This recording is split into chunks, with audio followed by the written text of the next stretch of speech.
Look at that, Steve. It wasn't you this time. It was Sammy. I know. We'll never know. So We'll never know about her eyelashes. No.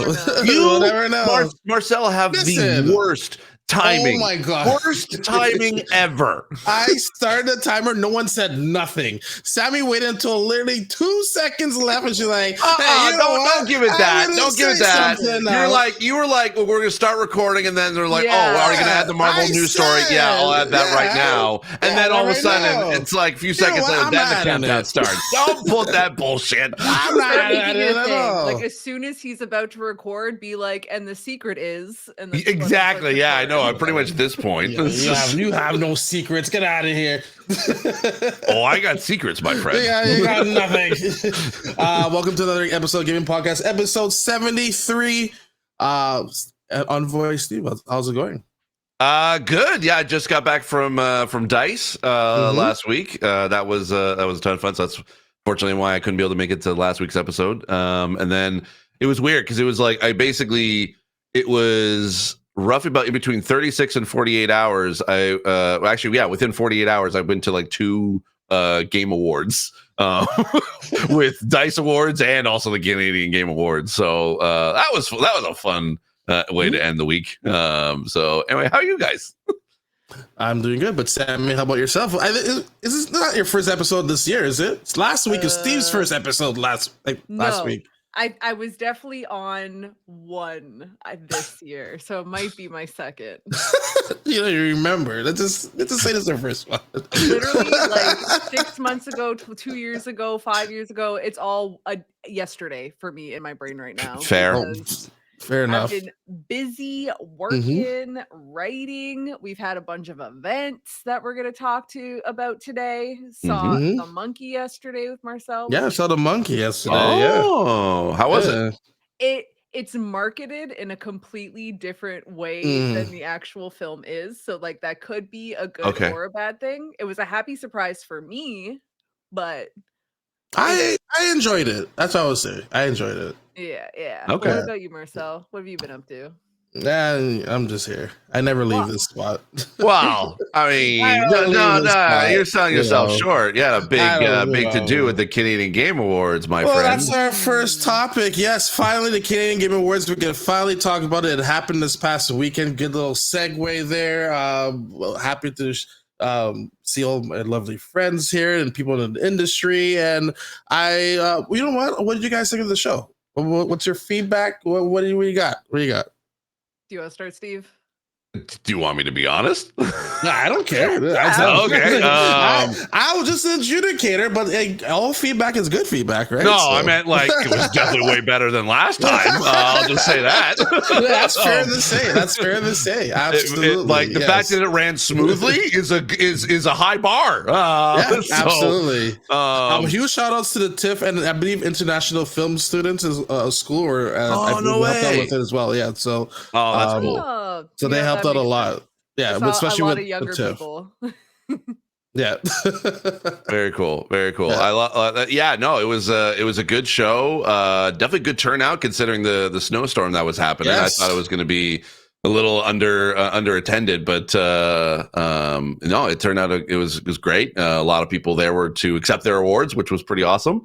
Especially considering that sometimes at award shows, especially even with the weather, like some people can't be able to make it out. Funny enough, so when 1000X Resist won, what was it for? I think best art direction or something like that. Yeah. I was with the 2 folks who were going to be coming to the Canadian Game Awards. I was with them at DICE. Yeah. And I was like, I'm excited. I'll see you on Saturday. We're going to go to the Canadian Game Awards. And they were really excited. Oh yeah, cool. We'll see you there. Turns out that I guess the weather just affected them and they basically got stuck in Vegas. And so I don't know how I was lucky enough that I just ran under the radar for the weather, but I thought they went back to Vancouver. They're based out of BC. No, so because that's where Nee is from. It's from sorry, they're all from Vancouver. Supposedly I was told that I think they were going to fly directly to Toronto. But it could, I don't know. They probably went like a later date or something like that because that snowstorm kicked. When did you come back in? I came in Friday night. Oh, okay. Yeah, I made it just before it started snowing again Friday night. We had a snowstorm on Wednesday. Yeah, We've just been like literally every day. Yeah, I came in right in between snowstorms. That's basically how that worked. It wasn't like coincidence or whatever. It just so happened that the flight I chose, I was like, oh yeah, I leave 2:30 in the afternoon, land at 11 p.m. I'm good. It's fine.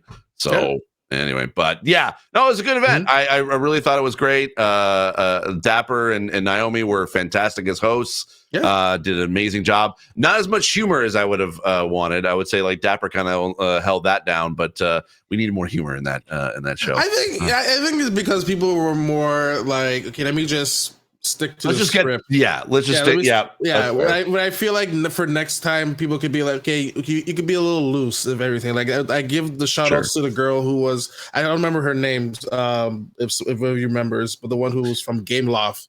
And she had that cool segue. A little segue, yeah. Ooh, it was like I'm just gonna do that. Oh yeah, it was like the lights are too bright, but not as bright as our nominee. That was great. And I feel like none of us were told like, hey, you could be like a little loose if you want to. But you don't have to stick to the script if you don't have to. But like, you know. Oh, Dapper threw in every single dad joke he could. Oh, totally. Dad Canadian joke.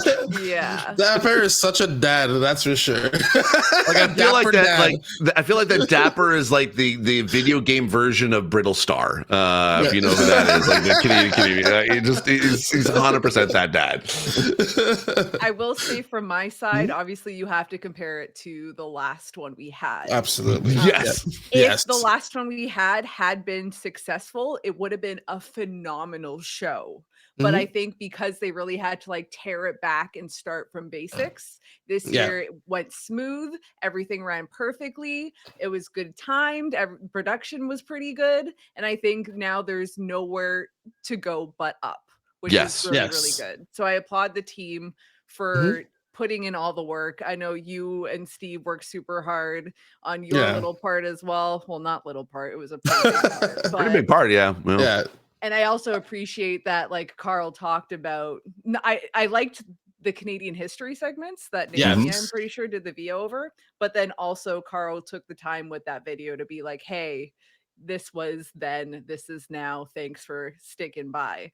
And I will say, we did get a crowd, but the amount of people that didn't come because of the weather, that stadium would have had like triple the amount of people. So I'm very excited to see maybe next year if like they move it a month or so, something like that, what kind of turnout we would get. Well, I was going to say, I don't mind the February schedule. It's just this has happened. I mean, here's the thing: we haven't had a big snowstorm like this in like over 2 years. So it was like I agree with you. Like, yeah, it'd be great. It will not be super in the winter, but with the awards. But I mean, it's either you have it in January, February, or March or April, and by that point, it's like, well, do you really want to be talking about 2024 games at that point?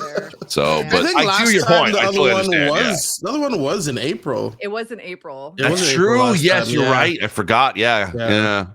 I don't mind the February date because, like I said, it's just. And then not only that, the last show it snowed that day too in April.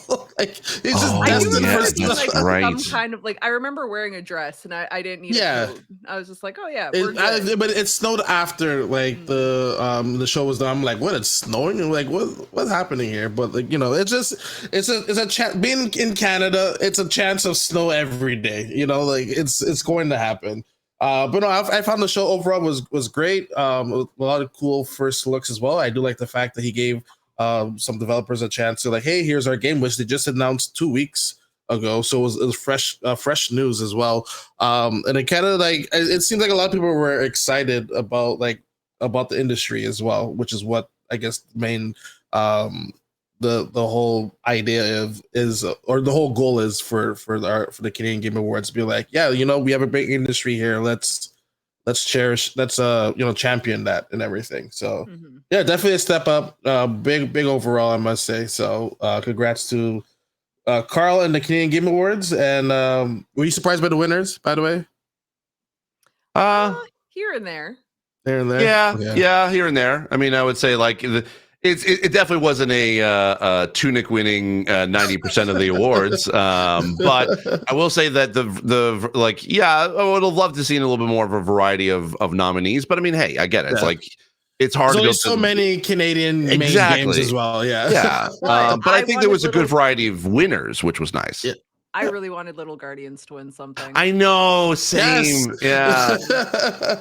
It was like I hadn't played the game before. It's so I hadn't good. played the game before, but I was like, I kept seeing all the trailers and stuff like that, like in the videos that was being posted, and like it made me like, I should play this game. Like this looks pretty damn fun. There were a lot of people cheering for it. There was a crowd for that game. Yeah, it's an adorable version of Papers, Please. So if you really like that game. Yeah, that's what you were telling me, Marcel. I was like, that's cool. So I think, you know what? Screw it. I'm going to go on Steam right now. I'm going to go buy it. Why not?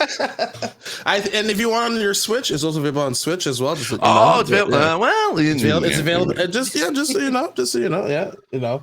But overall, it was. But it just shows good recognition as well. Like you, even being nominated is a big thing as well. You're being recognized. Like a lot of people, especially for that many categories as well. Like people recognize your game, and you're going up against.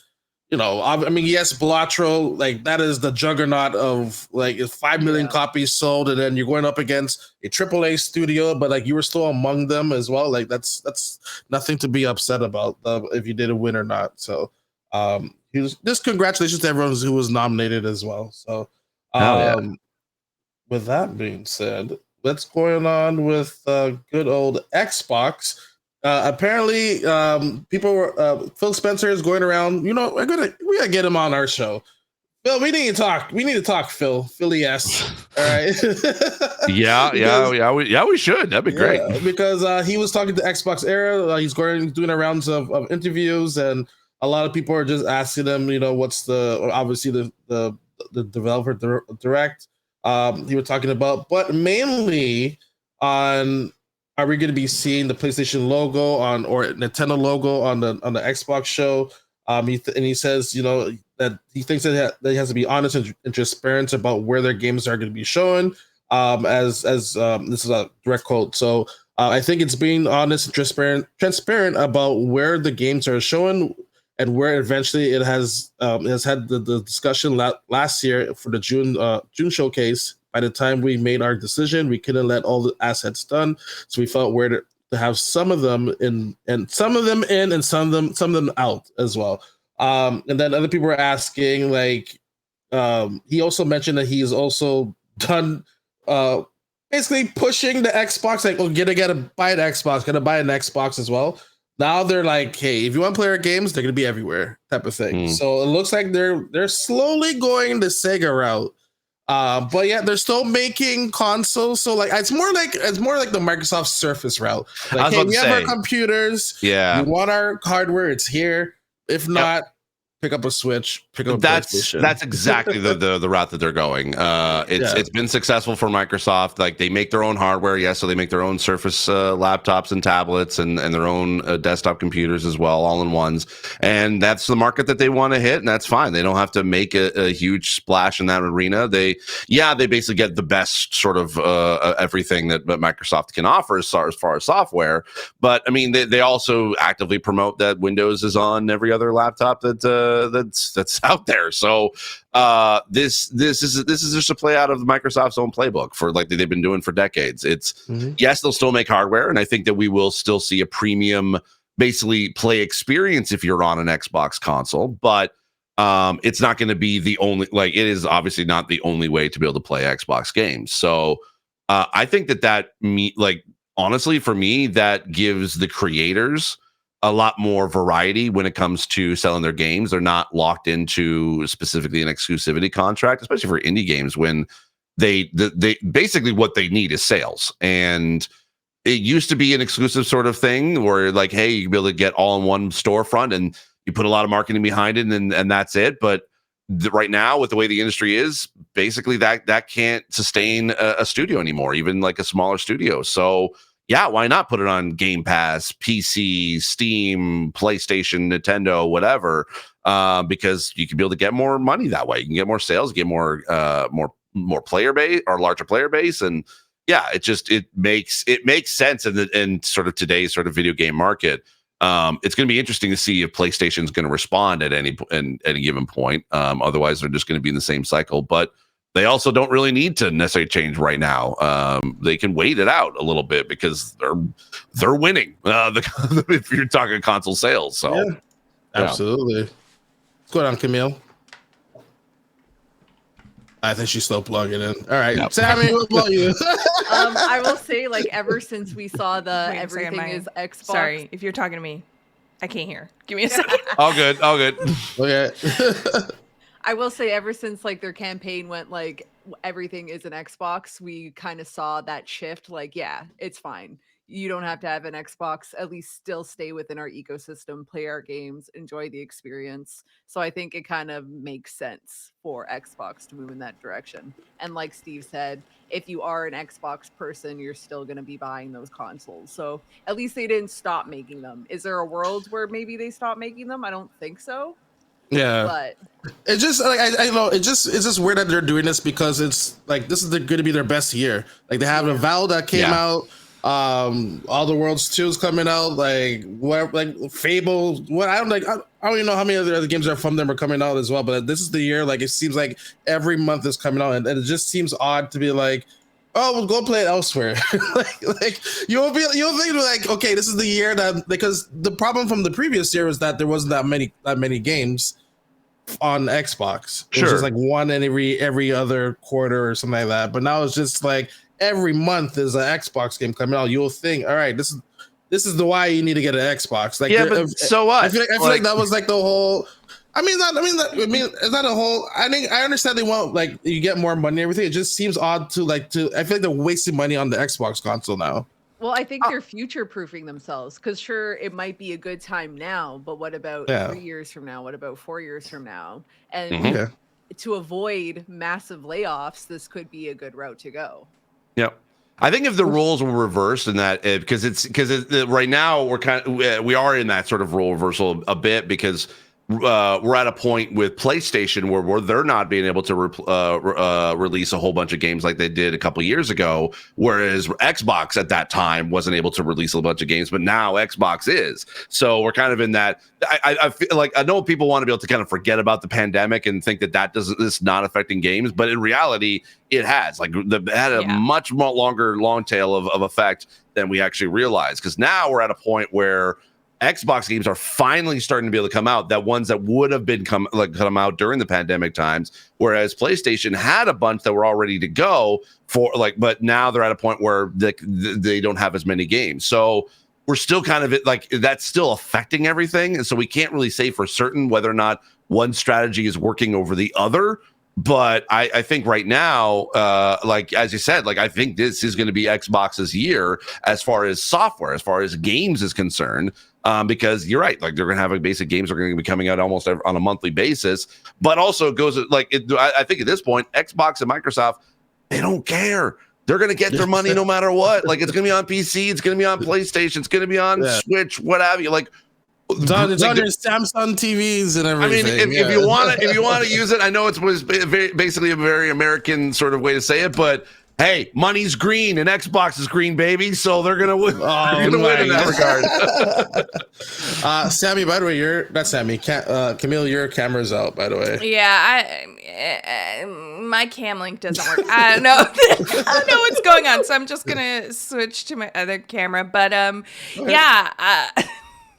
I think you got I don't think there is a problem with Xbox focusing on playing elsewhere. And Marcel, I get it, like because they have so many titles right now, like it's kind of like it just seems like a weird move. But for the long term, like this is the right thing to do, I think, for them. Am I back? I don't know. I may be frozen. But I don't know. I feel like I'm going to switch to this one. Let me switch to this one. Okay, there you go. But now you can see all the mess. Oh no, don't look. But the one thing plugged to the wall. Yeah, that's one thing I'm like, that's all. I also have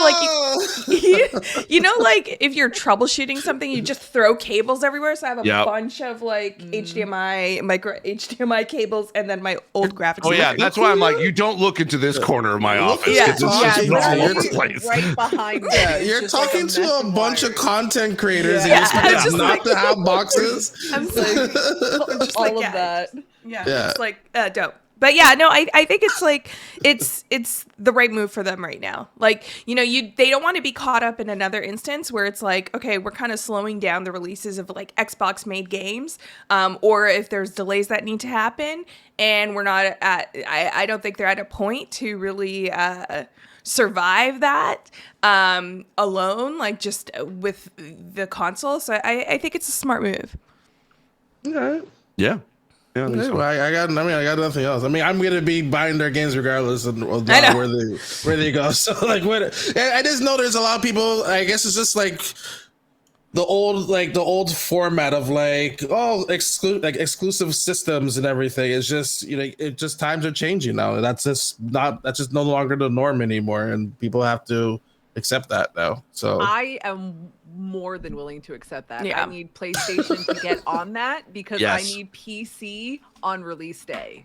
That's my biggest gripe. I don't think we'll ever see that with them. Oh, they have done it In a the couple near times. future, in the near- they have done it a couple times. Helldivers 2 launched Helldivers day and 2. date. Yes, Yeah. but I don't think we'll see that from one of their Like a like Naughty AAA Dog. Yeah. studio. Yeah, we're definitely not seeing well- intergalactic launch console and PC. Although You I mean, never We could know. wish, we could Never pray. know. You never Yeah. know. You never know. You will see it first before you see it on the Xbox. That's for sure.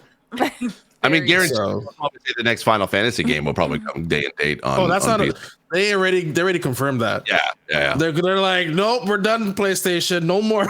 That's it. No more Sorry, we're exclusivity for no you. more. You're screwing us up right now, man. You know. So, but yeah, no, it's gonna be really interesting. One game that for sure we'll definitely see on PlayStation down the road is Avowed.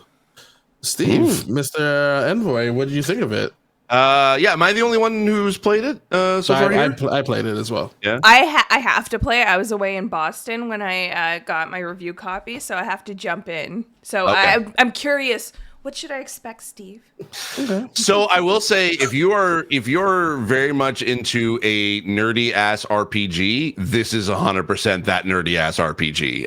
It is very much in that, like, it's set in the Pillars of Eternity universe, which if you're a fan of that world, you're gonna fall right in with this and feel very comfortable in the lore and in the world. But that being said, if you are not, or you're kind of a casual fan of that world, they'd still do a pretty good job of onboarding you into it, or at least introducing the world to you. But then they have some cool things that are like part of the settings and some of like the features that actually can be able to catch you up pretty quickly.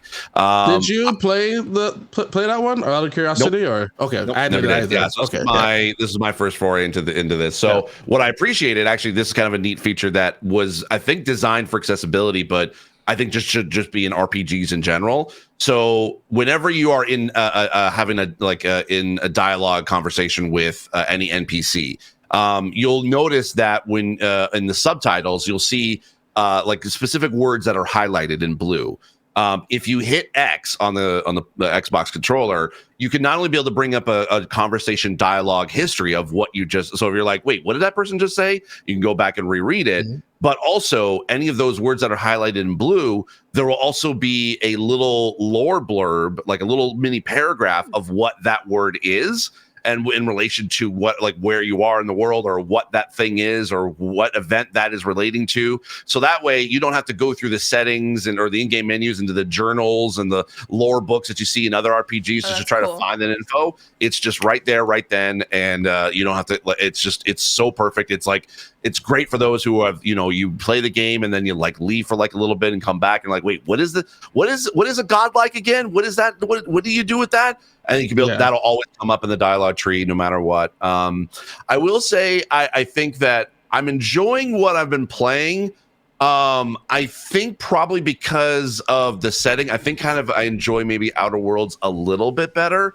Outer Worlds seems to have like a little bit more personality, I feel, than Avowed. It's not saying that Avowed doesn't, and it's kind of bland. There's definitely a very good story. I think the companions are great, but I feel like that Outer World, you can sense that personality of that humor throughout the entire game. Whereas with Avowed, it's very much you're in a fantasy RPG that you can be able to wield swords and magic. And if you like that, that's great, and that's more your cup of tea. By all means, go for it. And I think it's It's also a shorter RPG too, so you're not having to like spend hundreds of hours in order to be able to finish the game. It basically can be easily done within about 20 to 30 hours, depending on how many side quests you do. Which I would say, don't try to breeze through it. Don't try to golden path the entire way. Take your time with it. Do some of the side quests, because some of the side quests can give you even better weapons that you can upgrade throughout the entire game. Or also there's some cool story elements that you would completely miss if you don't, or if you just do the main sort of story path. But yeah, I like it for accessibility as well. It's definitely more accessible than previous Obsidian games, which is awesome. Still missing a few key areas, like there's no screen reader, there's no navigational assistance, so blind players are going to have a rougher time with this game than others. But I that's why I give accessibility, I think, like a 3 out of 5 in my review. So definitely worth checking out for sure if you're interested in Obsidian and you're interested in this game. I had a blast basically just having this giant sword, the flaming sword on one hand, and then my magic wand. I got that one. Yeah, I know where you got that sword from. Now, did you both play in first person or third person? So I played it mostly in first person, but you can switch to third person at any given time in the settings. So that's really great. That's actually good for like for motion sickness. There's a lot of motion sickness accommodations in there as well. So if you don't like the immersive camera or the camera bob of whenever you're walking around, you can turn all that off or on as you need to. And nice. One of the biggest things is that you can go into third person, which also helps as well. So Marcel, I want to know what you think, or if you know where I got that sword, what did you do with that statue? I left it for someone to use later on. Oh, you did that? Okay, I destroyed it. Oh no! I don't know how that's gonna bite me in the butt later on, but I was like, you let me know. Anyway, I won't go into it. Anyway, what you think, Marcel? How many hours are you in the game right now? I think I'm about 15 hours in, but I did a lot of the side stuff in that first opening area. So I only just got to the second open, because it's open zone, not open world. Yeah. So I just got to the second open zone, and I'm still new into that. That's part of it. Yeah. I know. With me, I did pretty much every single quest except for like the last zone. Because I was getting close to embargo, I'm like, okay, like I don't really have to do these quests, but like, let me just try to finish this up. And I was around 42 hours. Okay. So I would say the game's easy, like a 50 to 60 hour game. Combat is great, especially with you can have like two-handed swords, two-handed mace if you wanted to, or a book of magic, or a sword in your hand, or revolver. Dual wield revolvers, which is cool. You can do revolvers as well. Obviously, you can also use like your environment as for strategy for battle as well. So if enemies are standing in puddles, you could like use like a lightning bolt and like shock the water, and it will shock all the enemies there, or you can freeze them. If you want to reach to a certain platform, you're like, how the hell did I reach there? Like, jumping's impossible, but like it is possible for you to get there. Just have to like look for certain elements around the the environment. Like you can freeze, it'll make like a nice little ice island for you to jump on temporarily. Like it's a lot of cool things you can do with the game.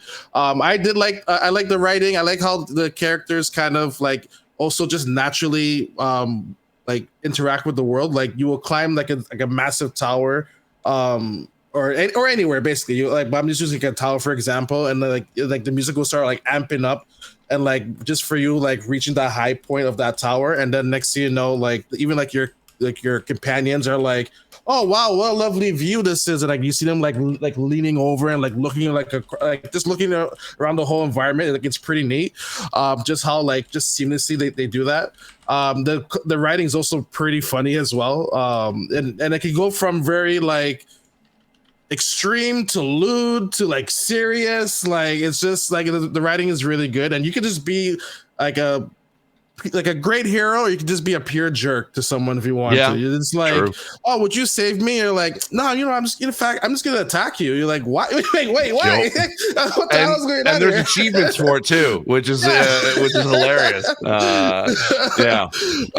Like I will definitely say it's not a game like to like, let me just blitz through this. Like there's a lot of side quests, a lot of hidden lore, a lot of hidden secrets behind there, and like the game rewards you for that as well. Like even and like you can obviously prevent like if someone was gonna be bad later on, if you kill them earlier, it will like obviously interact in the story later on as well. Like it has moments like that as well. Like it's pretty much like here you are. It's like it's Skyrim in a way. It's like Obsidian's version of Skyrim, I guess the best way to say it, which is I've heard people compare it to like Oblivion, like Oblivion as well, 360. Yeah, so that's kind of thing. Yeah. Sorry, go ahead. Yeah. No. It's like it's a fantastic game. I don't usually play games like this, but I had a great time. And obviously I didn't play the Pillars game either, but I overall my rating was like a 9.5 out of 10. I gave it, so I had a really good time with it. Because I did it. I honestly like if they gave me like a couple more days from the embargo, I haven't done everything 100%. I was enjoying everything, but I was like, 2 days left. Okay, let me time to end this game now and everything. And like there's multiple endings, different things that you do select obviously will come back as well. So I'm just saying. That's it. I know. Yeah, I know. But for me, it made sense with the character I was going for. I get it. I would definitely say I picked something. I did pick one of the options. I was like, I didn't like that option.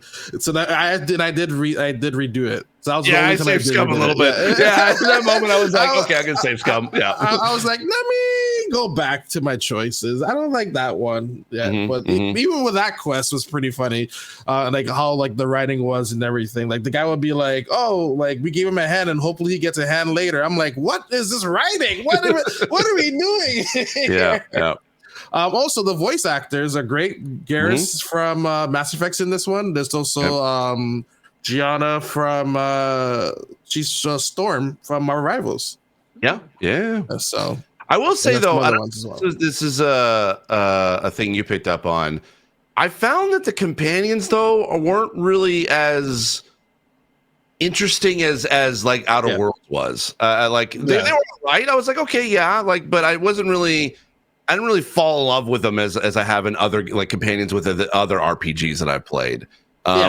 That too, or no? I would. They're like, oh my god, I'm gonna die for them or type of companions. Like they're definitely like the two that you meet from the beginning. Not from the beginning, but I would say like the first three before like the last one you meet.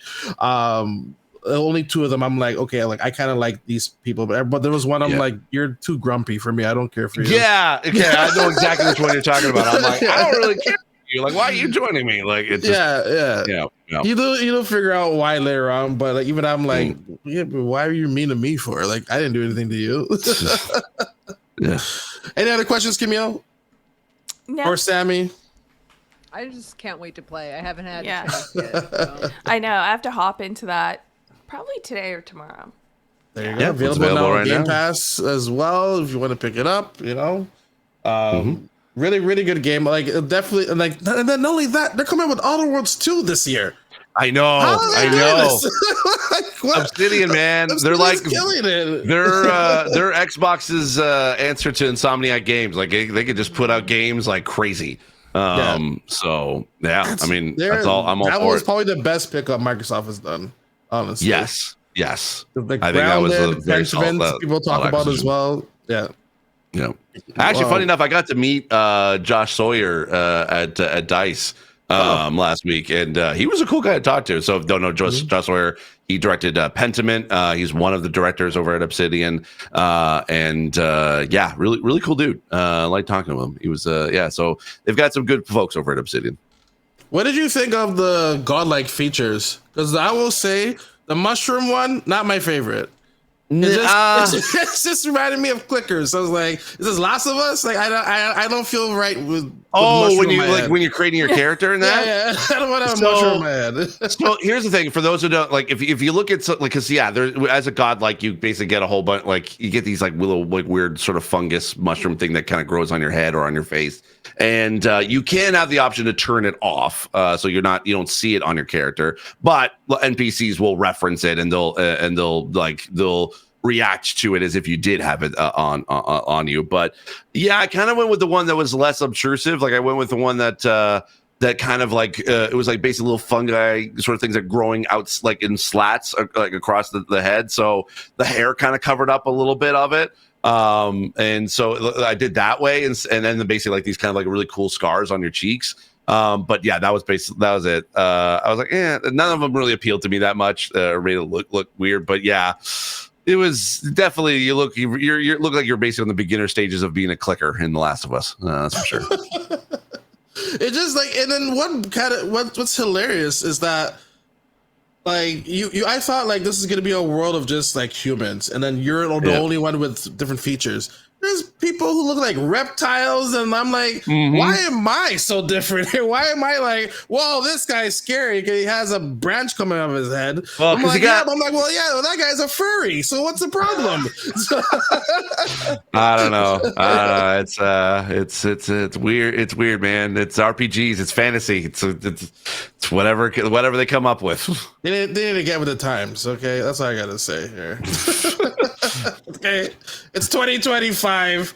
People can have mushrooms coming out of their heads. All right. The way the DI is going nowadays, who knows? Hold on, I was gonna get one of these here. If I could show it. This one. All right, did that work? Nope. 1 second. Someone talk for a minute here. Hold on. I don't even know what you're trying to do. Marcel does that. He's surprising us with showing us something that hopefully is PG. No promises. By the way, I can confirm I did purchase a little guardsman. So there we go. Hey, let's go. There you go. I was gonna just show you that. Like you got like different mushroom heads and everything. yeah. So Yeah. So I went with there's one where like your whole face could be a mushroom. Yeah. And I was like, that's a no for me. Yeah, it's almost like a face guard, like it's kind of like all across your front of your face.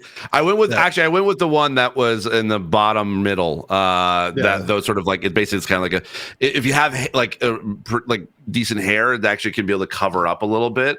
Because I chose a female character this time around. I call her Kara. So that's the kind of it felt like it was part of the character instead of just standing out like definitely the top left or bottom right kind of deal. So and I actually went with the same scars in the top middle. I went with that scar. Yeah, same thing. I was like, that's close enough. I can see that being in real life scars. Yeah.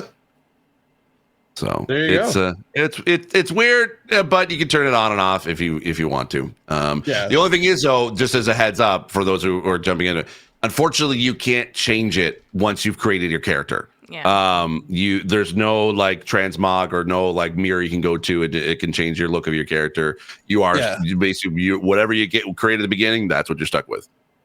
And then the same with your companions. You don't change their equipment or their or weaponry either. You can't change their clothes if you have like the premium edition. Yes, if you had the which basically gave you like early access. Yeah, if you it gives you a few different outfits, but which I did use because I felt that the default outfits were kind of boring.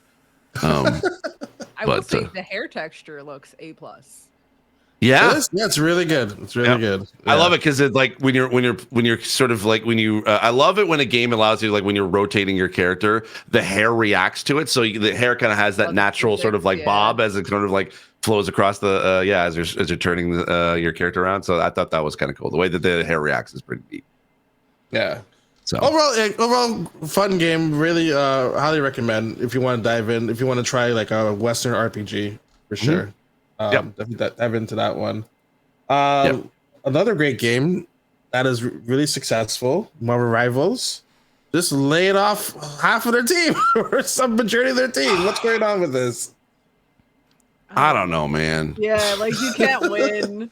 Like Good This game is fired. making so much money, and they're like, "Hey guys, we have too much money.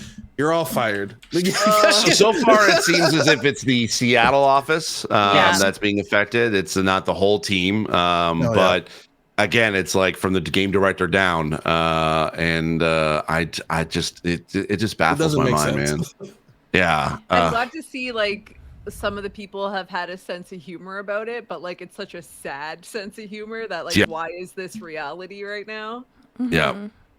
Yeah, and it's just weird too because like how this news kind of came out was through a LinkedIn post from the game director saying like, "Hey, industry's weird. Whole team was laid off, but let's highlight people and like get them jobs," which is obviously like such a good focus, but it's just like so weird given the success of this game and that everyone's playing it, and it's like one of the top games streamed on Twitch.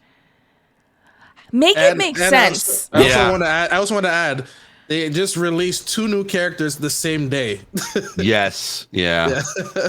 It baffles my mind. It's like, cause it like, yeah, you can sort of see like a little bit of way the industry is. It's like, okay, game doesn't sell well. Okay, well, we know inevitably there's going to be some layoffs, but the fact that it's like the game has basically become one of the top multiplayer games of the past several months, including beating out Call of Duty in some areas. And yet, for whatever reason, if it's still successful, nope, we got to lay off the studio. And it sucks, man. It like you can't win in this industry anymore. Like, I don't know. I think I don't even know how to fix it, really. Apparently, it was recently reported that it made $130 million.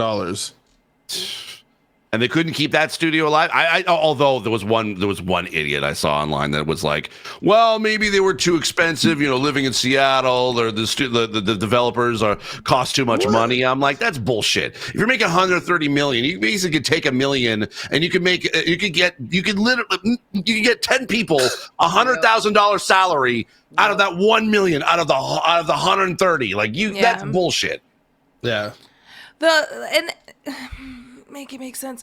The only thing I could think of, right? Like you have NetEase before Marvel Rivals, right? Like I'm trying to think of the successes that might have burned them thin to maybe have to result to layoffs. Like I think these layoffs, when we're seeing it come from these studios, obviously it is a result of how these studios have been performing prior, which is why we see like really great games that like come out and then you're hearing just a couple months later, it's like, oh, layoffs.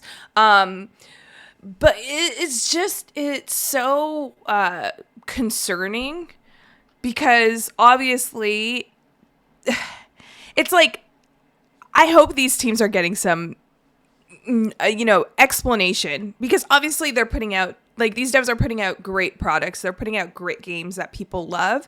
And I would hope that this decision had nothing to do with the performance of this game. Like, if it comes out that it's like they expected Marvel Rivals to do more, then, like, because that's also what more can you do? Right. Look at the quality of this game. It's amazing. And then they're like, yeah, that's not good enough. You're still fired. Well, that's why I'm hoping this is a result of maybe how NetEase was performing prior and they had to kind of like trim their team. I don't understand going after this team. That's probably why I don't run a studio, because I make it make sense. Make it make sense. I don't get it. But I'm just hoping that this is not a result of Marvel Rivals performance. Yeah. Because then I really have lost hope for the industry, because it just, after this one, it makes no sense if that is the reason.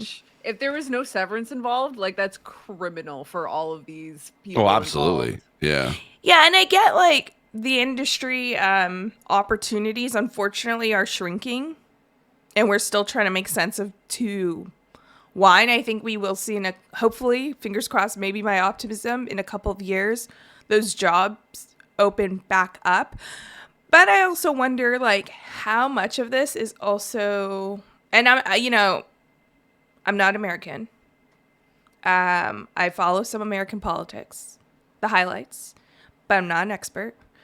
I just wonder, with everything going on in the U.S. with cutting initiatives to DEI, how many of these studios might have taken advantage of some of those initiatives that the U.S. government might have offered for them to hire diverse people, which is awesome. And that's also what's concerning, because I'm like, with everything happening in the U.S. and everything happening in the video game industry and how diverse, some of these studios are, these studios that we love, I'm really scared with like the future of like layoffs in the next coming months. Yeah.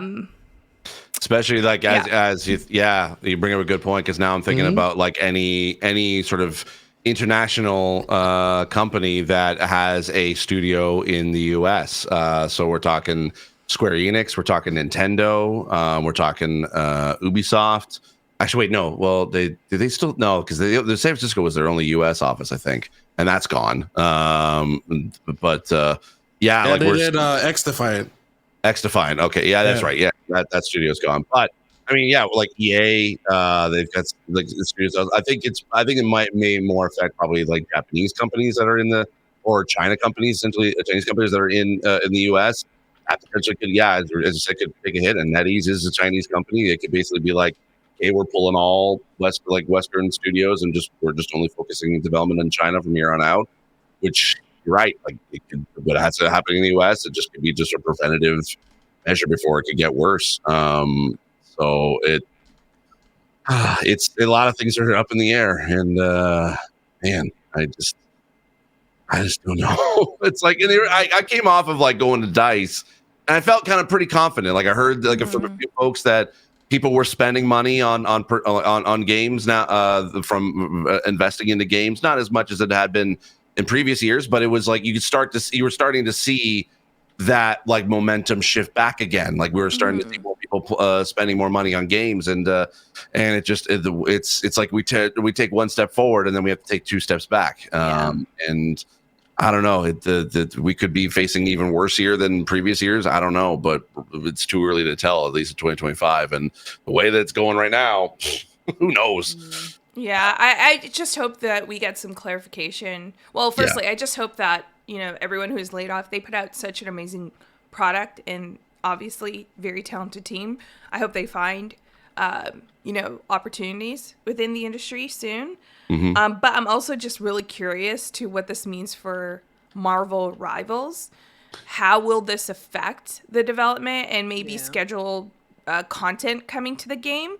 Is NetEase planning to have like a third-party studio kind of pick up the slack? Because sometimes that is cheaper on the books than having an in-house team yourself. But yeah, like make it make sense. Make it make sense. I'm just getting flashbacks of Hi-Fi Rush days. Like the game was amazing, and then they got all let go. I mean, but that one, I don't know that was due to sales. Whereas Marvel Rival is evidently making a lot of money. It's always on the top of the board for either on Twitch, and like I said, $130 million, and the game just came out in December. Like it's gonna be making more money, especially with it's going along with the Marvel releases. So when a new Marvel movie comes out, hey, here's the skin from the movie. Like it's gonna be like people are like, I just watched that movie, let me go play Marvel Rivals now.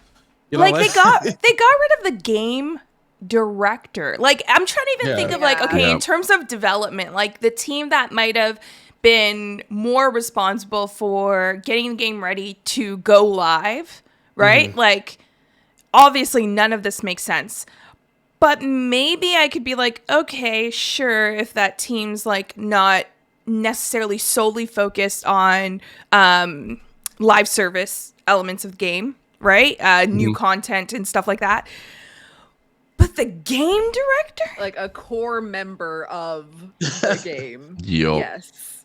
Now, granted, there are games that do have multiple game directors, but I mean, you're right. It's like the higher up in that team, basically kind of helping to make some of the decisions, and then like also seeing like some of the team was like level designers. Yeah, like I can guarantee that probably means it's just like we're probably gonna as you all said, like we're gonna see a slowdown of seasons. We're gonna probably see a slowdown of characters being released. And I mean that was inevitably gonna happen at some point because. I don't know how they've been like how many characters they've released since launching in December, like 100 almost at this point. But when and yes, you're absolutely right, Steve. Like it was bound to happen, like a slowdown in content. Like it's bound to happen. Yeah. But with how much momentum this game has, and like in terms of like consumer communication and transparency. What trust now does, say, a streamer or say, like, if grassroots want to kind of pick this up and kind of really build this out to an esports scene, what confidence now do those communities have dedicating time to a game where they don't know what the heck's going on? Yeah, or what the future is going to hold for them. Yeah, like, I think it's also just a weird way for this to come out where it's like I feel like it's never good for a studio to discuss that they're laying off people. However, with a game that is doing so well right now, everyone's talking about their social clips everywhere. I would have thought the studio would at least have a clear communication of like, okay, like we still want our players to have trust in us and that we're dedicated to this product, where it's kind of like, no one knows. No one knows now, right? Like what's going to happen. So it's just weird how this happened. It's weird that it's Marvel Rivals. Again, make it make sense. Nothing makes sense. Yeah. It makes no sense. And that's the sad part. It's like, even with the previous layoffs, like Hi-Fi Rush, it's like it doesn't make sense. No one knows. And we won't know. Like, I want to know, but we will not know unless we see it really reflect on the front end with the game content itself, right? So that, like, while I feel so bad for developers because they're probably like, what the fuck? Yeah. You put all this creativity, you put all this effort in, and you're making the best quality of content you can, and then and it shows that it reflects with the revenue and how much people are playing it. And I mean, it's numbers, people are watching on Twitch or YouTube content as well, and then they're like, hey, great job, clear out your desk by tonight. You're like, what? Like, great job. You deserve the day, week, year, eternity off. You deserve the rest of the year off. Excuse me. Do that. Like, it's so scary. And I think also, we've been seeing this a lot. Well, I was going to say, like, we're seeing a lot with, like, American based. But yeah, no, we're not. It's everywhere. It's everywhere. Like, I just don't. It's everywhere. Like, it just makes you feel like, why am I trying anymore? Type of feel. Yep. Like, oh, do I give you 100% of me? Like, why? Just for you to be like, all right, well, here's your 100% gone now, type of thing. So, I don't know. It's annoying. It's very annoying, and you will think one day this will like stop, and then it'll eventually make sense. Like, okay, well, like, this team's not making any more money. You got to let you guys go or something like that. But this one just makes absolutely no sense. Well, and it's like, it has to be that the only thing that would make sense is these studios just trying to catch up from losses from previous years, in a way that, like, but the game's making money, so wouldn't that game cover it?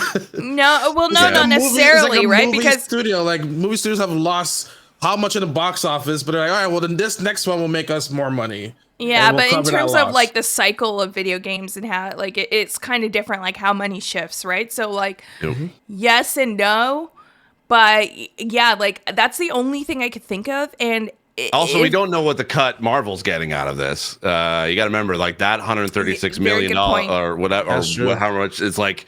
that there's a cut of that going to Marvel no matter what. And if you don't have Marvel, you don't have Marvel Rivals. So yeah, but then also to your point, yes, a cut of Marvel, but it's also Marvel IP, which would hope they would want to succeed. And totally. Like, I think, you know what I mean? Yeah. Like they would be like, oh, this is actually going really well considering some games that we put out that didn't go as well, you know? Maybe the laying off the entire studio is the entire cut, and they're just basically getting their money back. I don't know. You're right. It basically, you keep saying it over and over again, but just, you're absolutely right. Make it make sense. Because, even literally as we were just talking, I just saw a story pop up that apparently GameStop is going to sell every single Canadian store. So GameStop's done in Canada. Whatever. What? Yeah. Just to pop up on Blog TO. Yeah, they're going to sell off every Canadian store, and one in France as well. Apparently. Where? In where? Canada and France. Oh. Yep. Is it? I think the worst part about it is that. Is it bad to do this? No. If Riley was here. If Riley was here now, Walmart now. I think it works. That still works. Go ahead, Steve. Sorry. I think it just seems like overwhelming to us because we don't know what to do to support the people that we want to support. Yes. Like they always say, like, vote with your wallet, but at that point it's like it's not working anymore. It's not exactly like it does. Like that's hurting more than it is helping. They're literally taking the money and they were like, "Thanks." Yeah, they're still gone. By the way. Like, exactly. What? So and it's like, and you can't protest about it because no one's gonna care. The people that basically need to be the ones that go are not. They don't care. They don't see that any of that stuff. It's so. I don't know. It just it sucks to see, and unions also aren't helping as much as they should. And I've literally seen studios basically actively try to be able to shut down unions before they even start within the gaming industry. So I don't know. I just I think it's really what it comes down to. It's like what do we do? Like what do we do? We want to support this industry. We want to be able to see it grow. We want to see it thrive because it means we can be able to play games, and that's what it really comes down to the end of the day. But it's getting to a point now where there's not one studio that is immune to any of this anymore, regardless of whether you sell well or poorly. It just sucks, and there's a lot of. I think the worst part about it is that there's a lot of talent that's out there that is lost.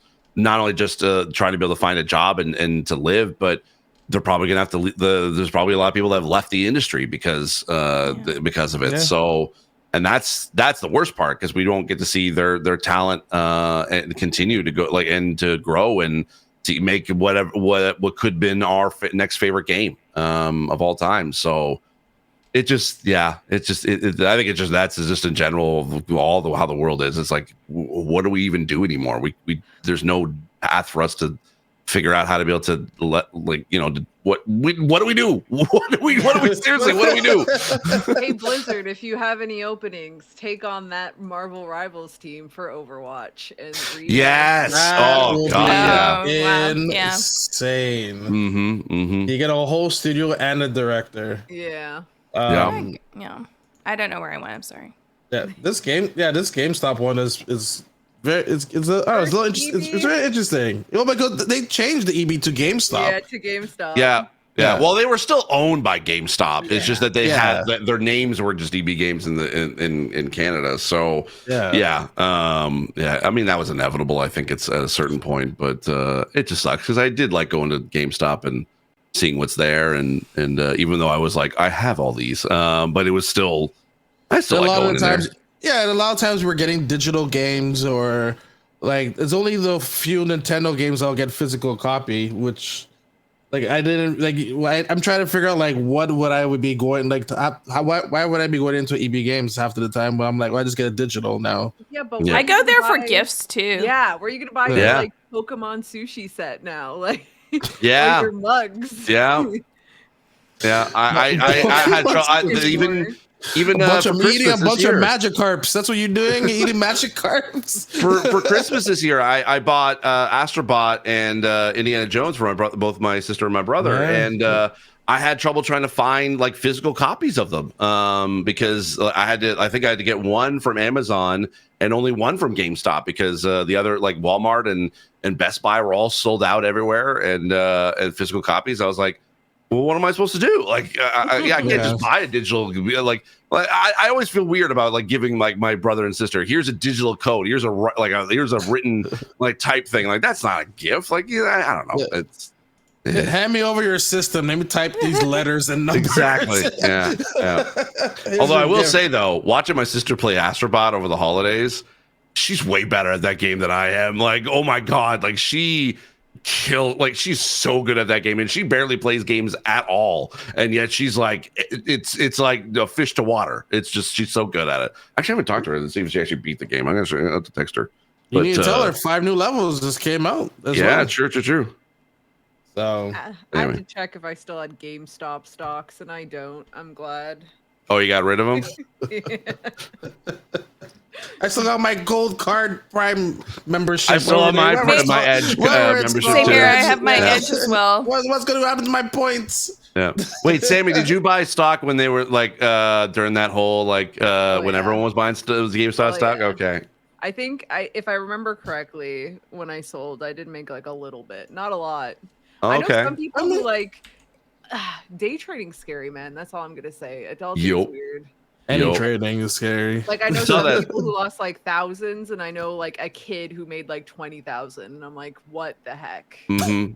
I think I watched that movie that it's based on with Paul Dano as what's his name, the one that basically the guy that was was promoting that stock and I can't remember the name of the movie now at the time. It's been a while since I've seen it, but it's got Paul Dano, it's got Seth Rogen in it.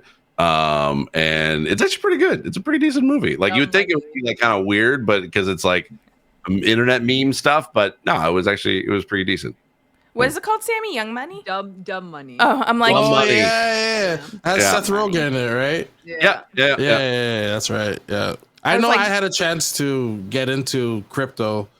Like I can't remember. It wasn't Bitcoin. It was another one that blew up for like 2 days. And my friend was like, "Are you sure you don't want to get into this?" And I'm like, "I don't know this fake money. I don't know anything about this."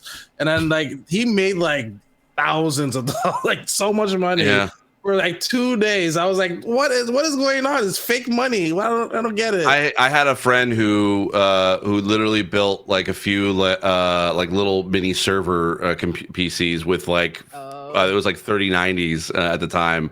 And basically he was mining Bitcoin, and I think he made a couple thousand off of doing that. My cousin, who's a couple years older than us, he back in the day paid for us or you. Well, he's like your age, all right. Okay, just say that. But he paid for a pizza with half a Bitcoin, like 15 years ago, and it's just like now it's just like, why have you done this, sir? If only. For the memes, for the lols, y'all. Oh my god. Well, that's pretty much it for I guess for gaming for this last week, 2 week, whatever. It's been it's been a crazy week. Steve, what's going on for you for the rest of the week? So as we talked about, my Avowed review is up on my YouTube channel. You can be able to go check out my full thoughts on that. And I've been doing again Gaming Insight Daily, which is my daily gaming news show where I talk about the day's news and also accessibility news as well. That's every weekday, and then I'm also streaming every Monday to Thursday at 10:30 a.m. And this week I've been playing Silent Hill 2. So by the time this goes up, I'll be I'll be playing that. I thought you played that one already. No. Well, I started at the beginning of the year ish, like in January. Okay. And so I just now dove into it. And it's been fun playing it on stream. It kind of helps with how scary it is. If I was playing this alone, I would have been like, nah, fuck that. I would have been out here like a while ago. But no, playing it on stream, I'm just like, okay, at least I know there's people watching. So it's so scary. It's a really good remake, that's for sure. Yes. They did a really good job. I think they surprised a lot of people. Bloomberg team. So definitely, yeah. So either follow me on Twitch or YouTube. I'm at Steve Sailor pretty much everywhere. Cool. Sammy?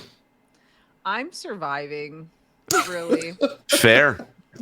Sometimes that's the best you could do, but no, I'm alive. Yeah, I'm alive. I'll probably be writing a couple of things. I've been diving back into Don't Starve Together. I think like every couple of years I just go on a bender. Canadian game? I think this weekend expired you. I see. Okay. All right. So getting back into that. I know Overwatch just came out with a new season, so I might try it. We'll see. I've been disappointed. What are you doing? Play Marvel Rivals. They need money, man. They're shutting down. What are you doing? But actually, I'll make a recommendation because this might be kind of like up your alley, and it might be sort of like help with the trying to survive in 25. If you haven't heard of this or if you haven't played it yet, it's a quick 2-hour game. Mm-hmm. It's if you love British humor, it's called Thank Goodness You're Here. Oh, that's a good game. Heard of it. It is by far the most it is so British in its humor.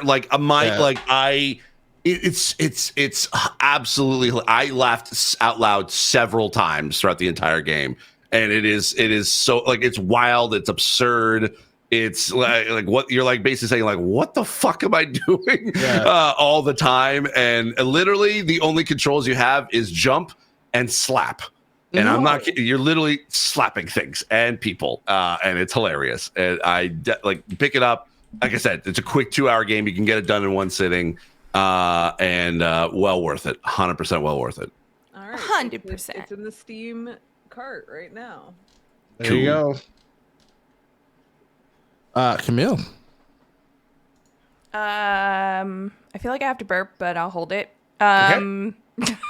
I just came back from Boston, so I am getting back to my regular schedule, which means I will be streaming.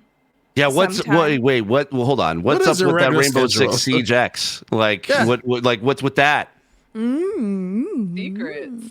You suck. Gotta find out in March. You suck. You gotta find out in March. We want to know. Tell us now. It's Siege for the next 10 years. No, you gotta find out. But yeah, so I am back. So I will be streaming at This Is Camco on Twitch. Still don't have a schedule, but it will happen this week multiple times. I like how you started off. You're like, I'm back on schedule with streaming. Yeah, with my no schedule on Twitch. I'm back on schedule with not having a schedule on Twitch. Hello. Gotcha. Oh, makes sense. I got it. Yeah, exactly.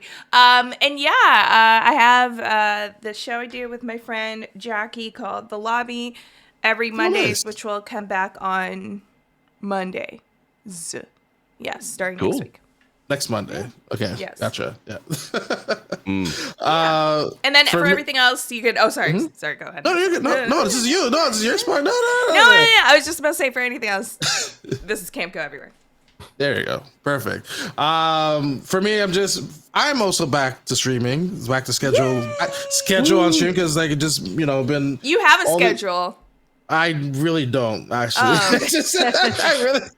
Sometimes I seem like I do, but I'm like, I'm just gonna go on live right now, type of thing. I love the fact that I never had a schedule streaming, and yet at the time, and then yet Marcel, you always did. Camille, you at least had a pretty decent schedule, and yet now when I'm the one that has the schedule, y'all we switch. Yeah, exactly. Actually, I'm gonna be on Logitech's channel on Thursday, and then I'll be on the front page of Pitch. Gonna say pitch. Front page of Twitch on Saturday. So I'll be trying out some games there. I'm trying to finish Final Fantasy still, and Spider-Man 2 and as well, and a bunch of other games. There's too many games now. So then Monster Hunter's coming out. I gotta play my teenage drama game, Lost Records. That came out today. What am I gonna do? It came out today. It came out today. Right. Tape 1 came out. I don't know what's going on. And then the idea Xbox in 6 days. Oh, that's right. Yeah, there is that. Yeah, too many stuff. Anyway. Oh, I should probably mention as well. So this is actually kind of a cool milestone for me. So on Monday, I'll be streaming on Twitch and on my YouTube channel. I'll be multi-streaming. That's not the milestone part. Because as of Monday, It is the 10th anniversary of me releasing my first Blind Gamer episode. Oh my gosh! Yeah, wow. so I'll Congrats. be going back and watching all like a whole bunch of old videos, and I actually will have some merch that I'm going to be releasing for it. Wow. So yeah, if you're around and you want to watch kind of watch the stream, I'll be streaming on my Twitch and YouTube channel at Steve Saylor, and yeah, we'll be celebrating the 10th anniversary of me basically getting into the video game industry. So yeah, Steve. crazy time. Steve. Back in the Hive/Raider days. yeah, right. Oh my god. Jeez. Wow. Crazy times. It was simpler back then. I must say. Simpler times. You know what I do to make myself feel like it's simpler times? I just like dive into just a bunch of Star Trek memes. Yes. And I forget about the world. So Yep. I was looking at like endless blooper reels on my flight home today. I was just like, I love Next Generation. Oh, Picard. Nice. You know, I have a similar thing, but I go back and I play old Star Trek games. That's what I've been doing. It's great. GOG has a good catalog of old Star Trek games you can go and play. Actually, I was talking to Ash. I have to play Star Trek Online with her. We were talking about I want to, but it's like the interface is so old. I know. So I'm like, it's so small and tiny, but I want. She lives off that game. Would you? Okay. I totally would. Yeah, if you guys will, yeah, 100%. Okay, I'll talk to her about it. Yeah, we were geeking out for a very long time about Star Trek, and then I'm like, oh my god, I've always wanted to play Star Trek Online, and then when I did, no one would play with me. I will gladly sit through the small font size just so I can be able to play with you all. I would totally do that. Ash literally carries that category herself. It's that in like Oblivion or a Miko all the time. So yep. So anyway, see you all next week. Bye everyone. Bye.